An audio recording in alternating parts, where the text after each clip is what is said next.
तो आज मैं आप लोगों के पास सीए फाउंडेशन का जो हमारा पहला चैप्टर है, जिसका नाम ratio, proportion, indices and logarithm है। दरअसल ये फर्स्ट यूनिट है जिसमें 4 चैप्टर हैं अलग अलग। तो हम आज इसी पर चर्चा करेंगे। सबसे पहला टॉपिक हमारा रेशियो हम लेकर के इस पर डिस्कस करते हैं, और आपको जो है सीए फाउंडेशन में जो चैप्टर नंबर 1 है वो है ratio, proportion, indices and logarithm. आज हम इसमें केवल रेशियो की चर्चा करेंगे बेटे। रेशियो में हम क्या क्या पढ़ने वाले हैं, सबसे पहले हम उसकी डेफिनेशन जानेंगे, उसके बाद टाइप्स ऑफ रेशियो की बात करेंगे, फिर हम कुछ ट्रिक बेस्ड एग्जांपल्स करेंगे और फिर क्वेश्चन करेंगे हम एक्सरसाइज 1A का। तो आप मेरे साथ मेरे चैनल पर बने रहिए। आपको ये चैप्टर मैं बहुत अच्छी तरह से ऐसे समझाऊंगा कि उसके बाद आपको किसी भी और हेल्प की जरूरत नहीं पड़ेगी बच्चों। तो देखिए, सबसे पहला हम बात करने जा रहे हैं डेफिनेशन की। रेशियो की डेफिनेशन क्या होती है, रेशियो क्या है, सबसे पहले ये जानते हैं। तो रेशियो एक रिलेशन होता है, यानी कि हम बोल सकते हैं कि it is a relation between same kind को हम थोड़ा सा अंडरलाइन कर लेते हैं और इसके बारे में हम डिस्कस करेंगे अभी कि एक रिलेशन है सेम काइंड ऑफ क्वांटिटीज के बीच में, सेम काइंड ऑफ क्वांटिटी। अब यहां हम जो बात करने जा रहे हैं सेम काइंड की, तो सेम काइंड का जो मतलब है यही आपको ध्यान से समझना है कि सेम काइंड का मतलब है ऐसी क्वांटिटीज जिनकी यूनिट सेम होती है। सेम यूनिट के क्वांटिटीज के बारे में हम जो है क्वांटिटीज के बीच में रिलेशन बनाते हैं। जैसे फॉर एग्जाम्पल हम अगर ये बात करते हैं कि हमने बोला कि 2 पर्सन है ए और बी, उनका एक का वेट है 30 केजी और एक का वेट है 70 केजी। तो इन दोनों की यूनिट क्या है, सेम है। तो इस टाइप की जो हमारे पास क्वांटिटीज हैं, इनको हम सेम काइंड के क्वांटिटीज या सेम यूनिट की क्वांटिटीज कहते हैं। तो इनके बीच में जो संबंध होगा उसको हम ऐसे 2 बिंदियां लगा करके, यानी कि ये रेशियो का साइन है, रेशियो से डिनोट करते हैं। तो यहाँ पर देखिए, हम इसको रेशियो को ऐसे भी लिख सकते हैं 30 केजी बाय 70 केजी। तो आप देखिए, जब आपका न्यूमरेटर डिनोमिनेटर में सेम यूनिट है तो ये आपस में कैंसिल हो जाएगा, यानी अभी मैं इसको 30/70 लिख लेता हूं। तो यहाँ पहली बात ये आ गई कि रेशियो की अपनी कोई यूनिट नहीं होती है, यानी रेशियो यूनिट फ्री मेजर होता है। तो हमने पहली बात यहाँ ये समझी कि it is a unit free measure, unit free measure होता है, यानी इसकी रेशियो की अपनी कोई भी यूनिट नहीं होती है। अब दूसरी बात, हम इसको तब तक कैंसिल करते रहेंगे जब तक ये सेम नंबर से ऊपर नीचे कैंसिल होता रहेगा। जैसे हमने 10 से कैंसिल कर दिया तो 10 3 टाइम्स और 10 7 टाइम, अब ये आपस में कैंसिल आउट नहीं हो रहा है। तो इस फॉर्म को हम इसका सिंपलेस्ट फॉर्म कहते हैं। सिंपलेस्ट फॉर्म यानी कि रेशियो में दूसरी बात हम ये जानने अब समझ गए हैं कि रेशियो को हमेशा हम सिंपलेस्ट फॉर्म में एक्सप्रेस करते हैं, ये इसका सिंपलेस्ट फॉर्म है। तो दूसरी बात हमने ये समझी यहां से कि ऑलवेज जो है expressed in simplest form, simplest form में एक्सप्रेस किया जाता है। तो आपने क्या क्या देखा कि ये एक रिलेशन है सेम काइंड या सेम यूनिट की क्वांटिटीज के बीच में, और इन दोनों की यानी दोनों की यूनिट क्या होनी चाहिए, सेम। रेशियो को जब हम न्यूमरेटर डिनोमिनेटर में लिखते हैं तो उनकी यूनिट आपस में कैंसिल आउट हो जाती हैं, इसलिए ये एक यूनिट फ्री मेजर होता है। और दूसरी बात हमने जानी कि रेशियो जो है हमेशा सिंपलेस्ट फॉर्म में एक्सप्रेस किया जाता है। अब इसमें एक चीज और हमें ध्यान देना है कि अगर मेरे पास दो क्वांटिटीज हैं ए और बी जो कि सेम यूनिट की हैं, तो इसमें जो ए है ये हम जनरली इसको फर्स्ट टर्म भी बोलते हैं और बी वाले को हम जनरली सेकंड टर्म भी बोलते हैं। तो एक बात याद रखें कि रेशियो में ऑर्डर की बहुत ज्यादा इंपॉर्टेंस होती है बच्चों। तो इसमें ऑर्डर को आप इधर उधर नहीं कर सकते। तो इस फर्स्ट टर्म को मैथमेटिक्स की भाषा में यानी कि हम इसको एंटीसीडेंट बोलते हैं और इस सेकंड वाले को, सेकंड टर्म को हम कंसीक्वेंट बोलते हैं, कंसीक्वेंट बोलते हैं। तो डायरेक्टली क्वेश्चन भी बोलता है, आपको दो रेशियो, जैसे आपको 3:7 दिया हुआ है फॉर एग्जाम्पल आपको 3:7 दिया हुआ है। क्वेश्चन में बोलेगा कि इफ एंटीसीडेंट इज 3 तो व्हाट इज द कंसीक्वेंट, तो आप कंसीक्वेंट बताएंगे कि 7 है। ऐसे आपसे ये भी बोल सकता है कि अगर कंसीक्वेंट ऑफ अ रेशियो इज 7 तो ऑफ दिस रेशियो इज 7 तो व्हाट इज द एंटीसीडेंट, तो आप क्या बोलेंगे कि एंटीसीडेंट इज 3। तो कहने का मतलब है कि इसमें ऑर्डर की बहुत इंपॉर्टेंस होती है। मैथमेटिक्स में हम फर्स्ट टर्म को एंटीसीडेंट के नाम से भी जानते हैं और सेकंड टर्म को कंसीक्वेंट के नाम से भी जानते हैं। ठीक है बच्चों, तो यहाँ पर हमने अभी डेफिनेशन के बारे में चर्चा किया है और कुछ बातें हम और जो है यहाँ पर आगे डिस्कस कर लेते हैं कि जो हमारा रेशियो है, मान लेते हैं ए और बी का रेशियो है, तो इसमें आपको ध्यान क्या देना है बेटे कि अगर रेशियो में आप सेम नंबर से इसके एंटीसीडेंट में और कंसीक्वेंट में मल्टीप्लाई करें तो रेशियो में कोई फर्क नहीं पड़ता, केवल उसका जो है जो रूपरेखा है वो बदल जाती है। जैसे देखिए ये 3/7 है और ये 30/7 है, तो देखने में ये भले ही अलग अलग हैं परंतु हैं दोनों ही सेम। एक और हम चीज कर सकते हैं कि इसमें कि अगर a बाय b को हम सेम नंबर से डिवाइड कर दें तो भी रेशियो में कोई फर्क नहीं पड़ता है। तो ये बहुत इंपॉर्टेंट प्रॉपर्टी है कि भाई 3/7 बोल लो या 30/70 बोल लो, 10 से ऊपर नीचे मल्टीप्लाई करके तो भी कोई फर्क नहीं पड़ता, या 30/70 को 10 से डिवाइड करके 3/7 बोल लेंगे तो भी कोई फर्क नहीं पड़ता है। तो इसमें आपको ये बात याद रखनी है कि रेशियो में अगर हम किसी सेम नंबर से एंटीसीडेंट और कंसीक्वेंट को मल्टीप्लाई करें या डिवाइड करें उससे रेशियो में कोई फर्क नहीं पड़ता है बच्चों। तो इतनी बात आप ध्यान से एक बार नोट डाउन कर लीजिए बच्चों, फिर मैं आगे की बात आपसे डिस्कस करता हूं।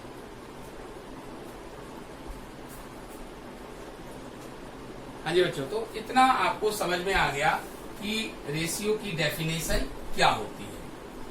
ठीक है जी, अब बात की जाएगी आपकी टाइप्स के ऊपर कि रेशियो में टाइप्स क्या क्या होते हैं, कौन कौन से टाइप्स ऑफ रेशियो होते हैं। सबसे पहली बात हम जो करने जा रहे हैं वो है inverse ratio. Inverse ratio, inverse ratio का मतलब क्या होता है, ये अगर इसकी डेफिनेशन हम देखें तो ये बोलता है कि किसी रेशियो में आप ऐसे किसी रेशियो का मल्टीप्लाई करो जिससे प्रोडक्ट 1 हो जाए, तो वो जो रेशियो आप मल्टीप्लाई कर रहे हैं या वो जो टर्म मल्टीप्लाई कर रहे हैं वही आपका इनवर्स रेशियो कहलाएगा। तो अगर मैथमेटिकली हम इसको सॉल्व करते हैं बेटे तो x = a/b उधर जाएगा तो b/a हो जाएगा। This b/a is known as the inverse of a/b। तो इसका मतलब है कि हम यहाँ पर बोल सकते हैं कि इनवर्स ऑफ a/b जो होगा वो क्या होगा, b/a होगा। ठीक है बच्चों, इनवर्स रेशियो हो गया। दूसरा हम कंपाउंडेड रेशियो की बात करेंगे। कंपाउंडेड रेशियो की बात करते हैं। कंपाउंडेड रेशियो का मतलब है रेशियो का संयोजन करना, यानी कि अगर मेरे पास कई सारे रेशियो हैं, फॉर एग्जाम्पल a/b है, c/d है, p/q है, और इन सभी रेशियो को हम एक सिंगल रेशियो में रिप्रेजेंट करना चाहें बाय कंपाउंडिंग करके, तो हम जनरली इसको क्या करते हैं, a by b, c by d और e बाय f मल्टीप्लाई कर देंगे। और अगर ये हमारे पास इंटीजर्स होंगे तो आपस में आप इसे काट भी सकते हैं अगर जो कट रहे हों, और आप उसका जो एंटीसीडेंट तीनों के हैं उसको मल्टीप्लाई कर दीजिए और नीचे कंसिक्वेंट को मल्टीप्लाई करके आप सिंगल रेशियो में रिप्रेजेंट कर सकते हो। तो जब भी कंपाउंडेड करने के लिए बोलेगा तो जितने भी रेशियो दिए जाएंगे सबका आपको क्या करना है, सबका आपको आपस में मल्टीप्लाई कर देना है। तीसरी बात अब आती है डुप्लीकेट रेशियो की। डुप्लीकेट रेशियो, डुप्लीकेट रेशियो जैसा इसका नाम है, देखिए डुप्लीकेट रेशियो क्या बोलता है, डुप्लीकेट यानी कि डबल करना है, यानी किसी रेशियो का अपने आप के साथ, यानी कि a बाय बी को अगर इसी के साथ यानी अपने आप के साथ इसका कंपाउंडिंग किया जाए तो मेरे पास रिजल्ट a स्क्वायर और b स्क्वायर आ जाएगा। तो ये जो a square by b square है, this is the duplicate of a by b। तो अब हम यहाँ बोल सकते हैं कि duplicate of a ratio b को हम a square ratio b square. तो डुप्लीकेट आपको समझ में आ गया, बहुत आसान है। जैसे अगर हम एक एग्जांपल दे दें कि अगर आपसे बोला जाए डुप्लीकेट ऑफ 3 रेशियो 4 निकालिए, तो आप सीधा क्या करेंगे, 3 का स्क्वायर कर देंगे और 4 का स्क्वायर कर देंगे, तो ये आ गया 9 और ये आ गया आपका 16। तो इसका डुप्लीकेट रेशियो 9:16 हो गया। ठीक है, अब हम बात करेंगे डुप्लीकेट के बाद सब डुप्लीकेट की। तो सब डुप्लीकेट में हमारे पास क्या बताता है, देखिए बच्चों बहुत आसान सा है। थर्ड पार्ट, डुप्लीकेट के बाद हम बात कर रहे हैं सब डुप्लीकेट की। सब डुप्लीकेट में आपने क्या किया, स्क्वायरिंग कर दिया, तो सब डुप्लीकेट में क्या करेंगे, स्क्वायर रूट कर देंगे बच्चों। तो हम यहां बोलते हैं कि sub duplicate of a ratio b क्या हो जाएगा, under root of a and under root of b. यानी कि अगर आपसे हमने बोला कि 625 और 729 का सब डुप्लीकेट निकालिए, तो आप इसको सिंपली अंडर रूट कर दीजिए और 625 का 25 होता है स्क्वायर रूट और 729 का 26। तो इस तरह से आप इसका सब डुप्लीकेट फाइंड आउट कर सकते हैं। अब बात आती है ट्रिप्लीकेट रेशियो की। ट्रिप्लीकेट रेशियो की, ट्रिप्लीकेट रेशियो क्या होता है, जैसा इसके नाम से आपको पता लग रहा है, ट्रिप्लीकेट ट्रिपल करना है। यानी जैसा हमने डुप्लीकेट में बोला था कि अपने आप के साथ वो 2 बार मल्टीप्लाई होगा, ऐसे यहाँ पर 3 बार कोई भी रेशियो अपने आप के साथ मल्टीप्लाई हो जाएगा। तो ये आपका a³ अपॉन b³ आ जाएगा। तो आप यहाँ पर क्या बोल सकते हैं ट्रिप्लीकेट के लिए कि यहां हमने बोला कि triplicate ratio of a ratio b, directly आपको क्या ध्यान रखना है कि उसका क्यूब कर देना है। क्या कर देना है, क्यूब कर देना है। इसके बाद हमारे पास 5th पॉइंट ट्रिप्लीकेट के बाद बोलता है सब triplicate.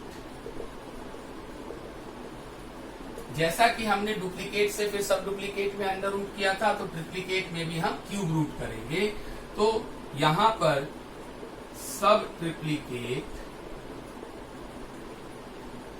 Ratio of a ratio b क्या हो जाएगा, क्यूब रूट ऑफ ए और cube root of B.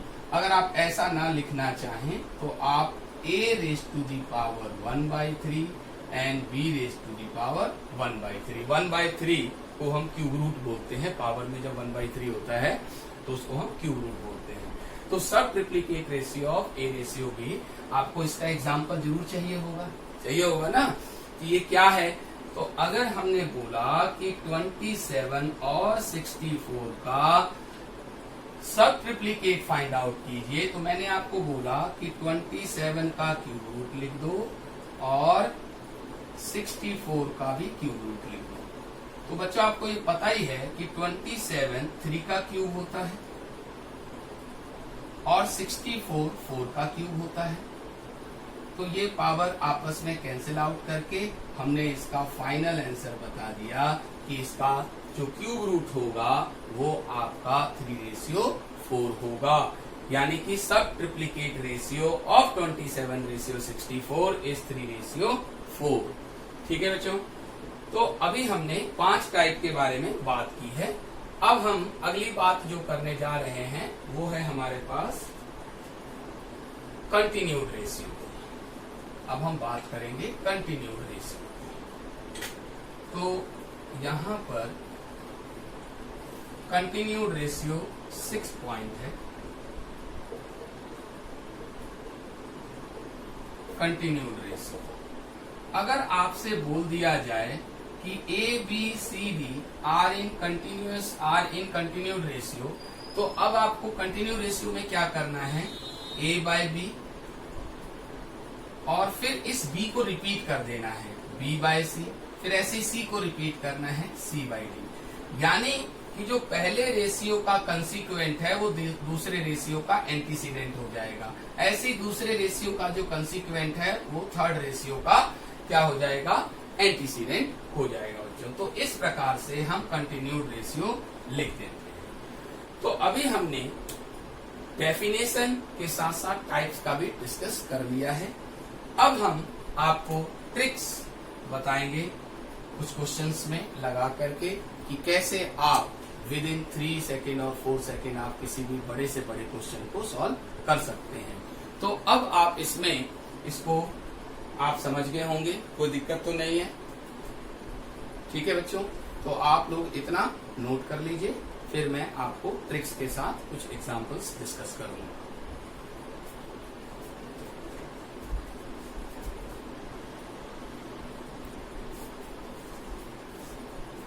Hello बच्चों, तो अभी आप लोगों ने हमारी इस वीडियो में डेफिनेशन और टाइप्स के बारे में देखा। अब हम इंटरेस्टिंग टॉपिक पर आ गए हैं। कुछ ट्रिक बेस्ड क्वेश्चन हम आपसे डिस्कस करने जा रहे हैं बेटे। देखिए, आपको अक्सर रेशियो में जो क्वेश्चन का जो टाइप पूछा जाता है उसमें पहला टाइप का जो क्वेश्चन है उसमें आपको 2 रेशियो कोई भी दिए जाएंगे। जैसे हमें इस क्वेश्चन में ए रेशियो बी दिया हुआ है, कोई भी रेशियो दिया जा सकता है आपको, और फिर आपको बी रेशियो सी भी दिया गया है। आपसे इसमें इस टाइप के क्वेश्चन में 2 बातें पूछ सकता है, ए रेशियो सी भी पूछ सकता है और ए बी सी का रेशियो पूछ सकता है। तो हम इसको आपको कई तरीके से बताएंगे। पहले हम जो जनरली हम लोग जो मैथ करते हैं उसके बेस पर हम डिस्कस करते हैं। ट्रेडिशनल वे जिसको कहते हैं, यानी फर्स्ट मेथड की बात हम करें,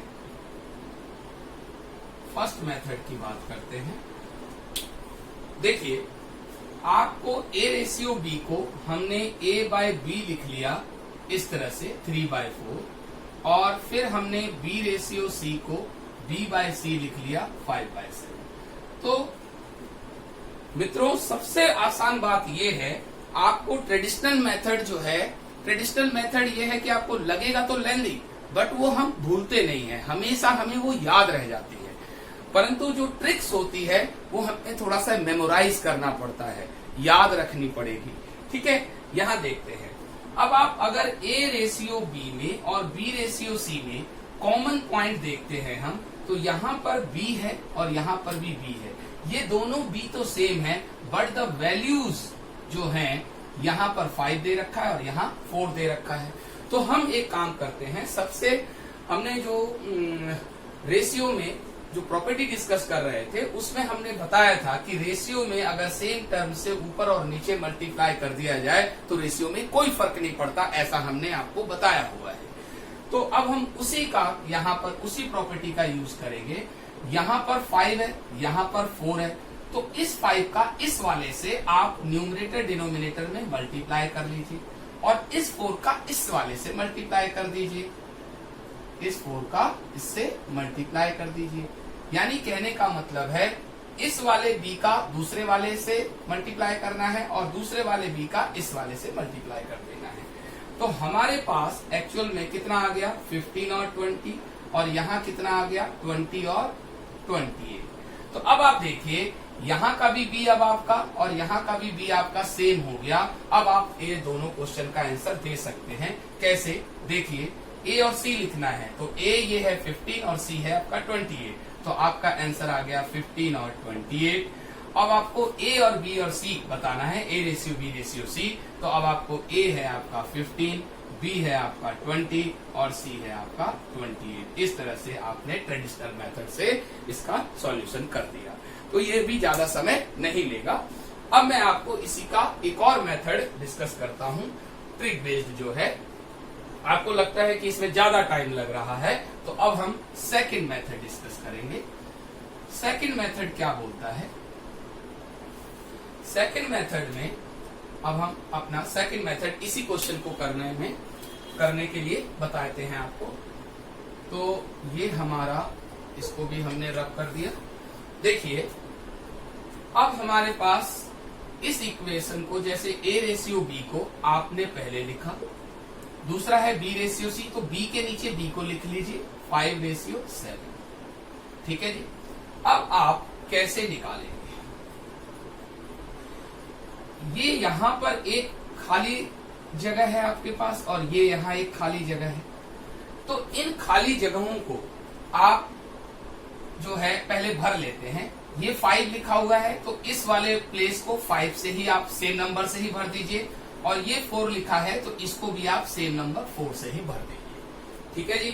अब आपको सिंपली केवल ऊपर से नीचे मल्टीप्लाई करना है। 3 इंटू 5 15, 4 इंटू 5 20 और 7 इंटू 4 28।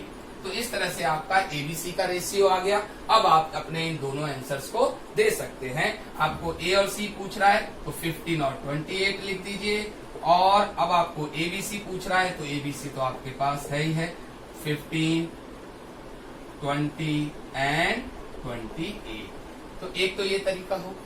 ठीक है, तो मुझे लगता है कि ये ज्यादा इजी है पहले वाले से, तो इसको आपको थोड़ा सा याद रखना पड़ता है। ट्रेडिशनल मेथड में आपको कोई बात याद रखने की जरूरत नहीं होती है बच्चों।